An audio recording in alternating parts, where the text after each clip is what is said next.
Hey folks, so we're doing week 2 of, well, technically week 7, but week 2 of sort of lockdown crafts, which is soap making.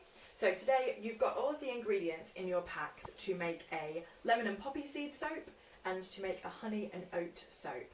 These are 2 of my favourites. So we'll pop those down for a moment. So in your packs you should have 165 grams of white soap base. This is melt and pour soap base. 2 cubes of clear soap base. Put that to one side for the time being. You should have a little hexagon of honey scented, faintly yellowy orange soap in this nice honeycomb pattern. You should have a little sachet of ground oats and a little sachet of lemon and poppy seed together. I attempted to create for each of you a little sachet of yellow colouring and lemon fragrance. This has gone badly, so I'm sorry, we're going for a slightly more natural soap this week because I just couldn't figure out how to get the liquids to you without making a big, well, I did make a big mess. In fact, I'm going to put these out of the way. So yeah, we're going fragrance free, colour free for these ones. So the only one that's got some fragrance and colour in is the little honeycomb that I've given to you.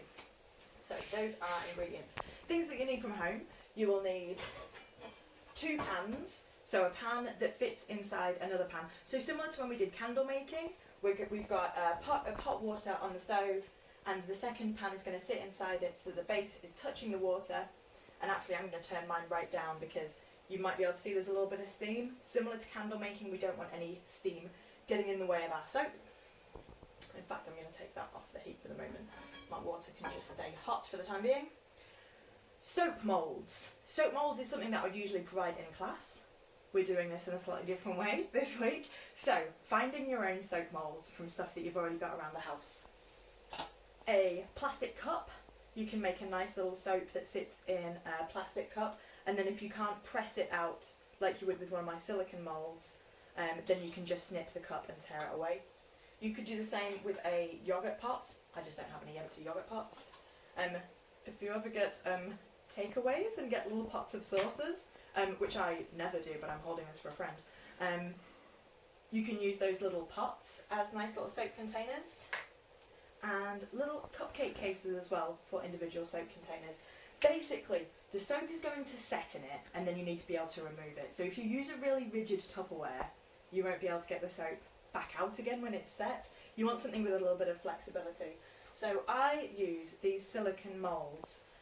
This was a 12-piece silicone cupcake container, and the nice thing about this is once the soap has set, you just press it out. So if you have anything silicone, that is ideal. We'll put these to one side. So I've got my containers, I've got my soap base, and I've got my hot water. We shall start making some soap. So you want to get your pan of water nice and hot before you start melting the soap. You don't want the soap to be in contact with the heat for longer than it needs to be. So I'm going to do this pretty much by eye. The measurements that are in your booklets are for the 2 soap moulds that I usually use, and you're going to be using soap moulds from home. So you can sort of eyeball it. That looks like about half to me. I'm going to pop this onto my water and let my soap start to melt. And I've got 2 ready to go at the same time just to make the video go a bit quicker, but you don't need to do that. So while this starts to melt, I will do my lemon and poppy seed one first, and I'm going to spread that across these 3 containers. So my soap can just, that's just going to melt away. So again, similar to candles, don't feel like you have to stir it too much. You can sort of whip the soap up into a bit of a froth if you stir it too much. Just every now and again, give it a little move about with the spoon. And actually, thank you, if you come in, you can see that the soap is starting to melt already, and this is going to go to completely liquid, to an opaque liquid. We'll give that another minute or 2. So as I said, I've given you everything to make a lemon and poppy seed and a honey and oat soap, but if you want to go a little bit off-piste and do something else, just from things that you've got around your kitchen, you can add all sorts of other ingredients to your soaps that you might already have. So the hexagons that I've given you have got a drop of honey in. You can add an extra drop of honey to any of your soaps. Do make sure it is only a drop, less than 1/4 of a teaspoon. A little bit of honey in soap is really nice. Too much will stop it from foaming. You can pop a little bit of desiccated coconut in. Again, about 1/4 of a teaspoon. Desiccated coconut will give it a really nice subtle coconutty smell, but it will also act as a bit of a natural exfoliant. Tough word. Cinnamon, just use a tiny, tiny amount of cinnamon. So I would use maximum of this much cinnamon in any one of the soaps that we're making. But again, that gives it a really nice fragrance, and cinnamon is naturally slightly cleansing, and it has, again, a slightly exfoliating quality. I'm going to give our Sophie a bit of a stir. Oh, it's so handy that you've got a media studies qualification, GCSE. Lovely. So back to our other materials. Coffee grounds, if you're a bit of a coffee fan like me. When I've done a pot of coffee, I always save the coffee grounds because this added into soap is lovely. I put this in loads of my soaps. Coffee grounds is a natural deodorizer, so it's really good in kitchen soaps. You can sort of put as much of that in as you like. That's really nice. If you want to go even further into the coffee theme, you can pop some whole coffee beans into your soap. I wouldn't do this in like a face soap, but if you wanted sort of like a bit of a foot scrub or a more heavy duty soap, you can pop some, careful, coffee beans in. And lastly, other things that you might have around your kitchen. I've given you some of the ground dried lemon peel. Any citrus fruit that has a peel, if you grate that down and leave it to dry over a couple of days, you get a really nice addition to your soap. Citrus, again, is slightly antibacterial naturally, and it's also a good one for removing smells. And yeah, and a bit of an exfoliant as well. Any of those bits that you add into soap that add a little bit of texture means that when you're using it to wash with, it's got a bit of an exfoliator to it, which I like in a soap. So these are our possible additions. So for any of your soaps, if you fancy not making the lemon and poppy seed or not making one of the others, you can add in extra bits that you've got at home. So my first pot of soap is coming along nicely. I've just got a couple of little bits of soap left in. I'm actually going to sneak the temperature up a tiny bit.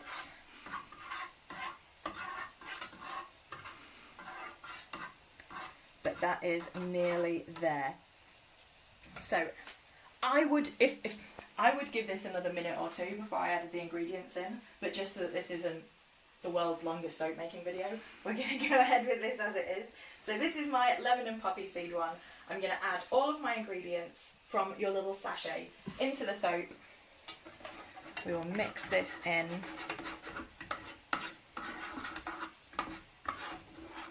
So it doesn't have the fake smell, the sort of artificial lemon fragrance that we would usually add in class. But that might be quite nice. If you've got sensitive skin, it might be even better, in fact. So from here, just making sure none of those drips are going to go into my containers. I'm going to pour this molten mixture into, oh, I could probably do it all in the cup, but let's have a little one in someone else's takeaway container. Get all of those nice bits of soap. There we go. I'm just going to let that set for about, I mean, these two are so little dinkies, it'll probably only take about 20 minutes before they're ready to come out. In that time, I am going to melt down the second lot of ingredients. So I'm going to melt down my second pan of white soap. When it's melted, I will add in my ground oats. If I wanted to at this stage, I could add in a tiny bit of honey, which I probably will do because I really like honey in soap. So I will add in just a tiny, tiny splash of honey, and then I'm going to pour it into my purple mould, but add it into whichever mould you think you have at home that will look best with one of, oh, that's a solid one, with one of these sitting on top of it. So we shall pause there and come back with all of our soaps poured up. So see you in 20 odd minutes, 20-30 minutes. Make a brew.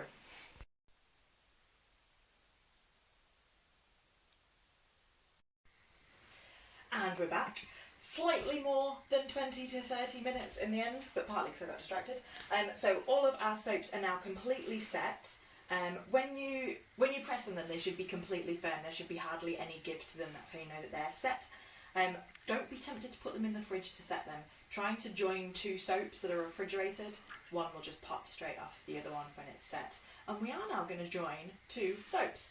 So you've got your little honeycomb, your honey and oat soap, or just oat if you didn't pop the honey in. Pop him out of the mould. Lovely. There's our nice oaty surface. Love this soap.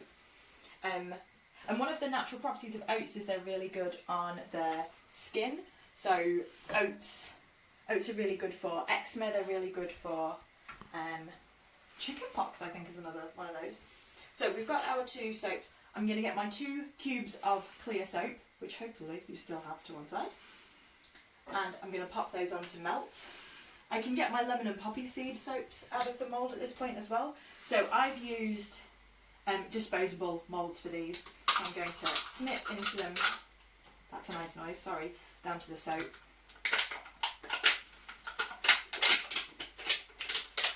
And then I can pop these out.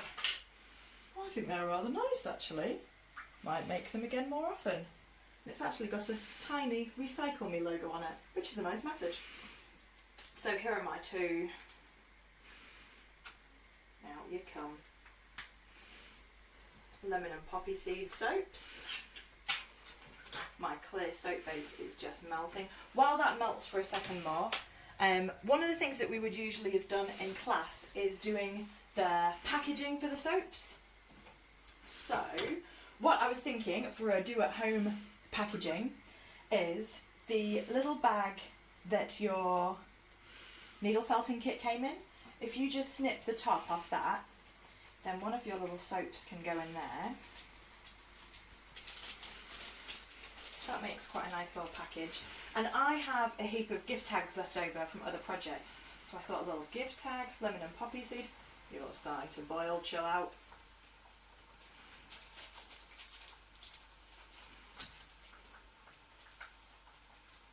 This is possibly more multitasking than you would have to do at home. Do it step by step. Be safe. But that's quite a nice little lemon and poppy seed soap using the bag from your needle felting. No need to come in, I'm just giving him a little stir. Our clear is nearly melted. The bag that the soap came in, which will be a little bit bigger, we can snip the top off him. This is going to be the packaging for our larger soap. And with that, my clear is now nice and melted. Turn the hob off. And the clear soap is, well, it's exactly that. It's as clear as water but slightly more viscous. I'm trying to do this without my hand in the way. I'm going to get a teaspoon of the clear soap, oh for goodness sake, a teaspoon of the clear soap and put it on top of my oat soap so that I can stick the honeycomb on top. Because it's clear, if a little bit sort of splooshes out around the edge, you can just swipe that in, tidy up a little bit. Let that set a little bit. And then it can go into our plastic bag, possibly a little bit roomy, but we're making do and mending. And then call back our B from the last session. I've just got a piece of thick thread and a needle. I'm going to, in fact, is it okay if you come in a little bit closer on this one? I'm going to put the needle through the side of the B, carefully, so that my thread, there we go, is on the B. And then I can use that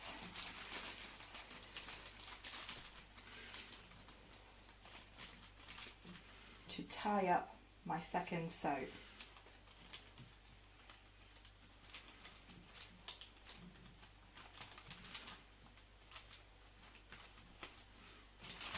So there we have our lemon and poppy seed, our honey and oat with decorative honeycomb and handmade bee by yourself. It's a thing of beauty. And that is Soap Week. So I hope you enjoyed making these soaps at home. If you've got any questions, please do email me. I am not used to teaching via video, so if anything isn't clear, do just let me know, please. But also thank you to all of the folk who have messaged about last week's video. That was really nice. I'm pleased to see all of the lovely beads you've made.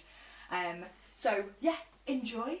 The next session will be papercraft, where I'm going to be showing you some paper cutting techniques, but I'm also going to be showing you some metal engraving techniques because that worked nicely as a kit. So I hope you're all well, I hope you're all staying safe. If you're self-isolating, I hope you're not going too crazy. And yeah, see you in the next video. Thank you!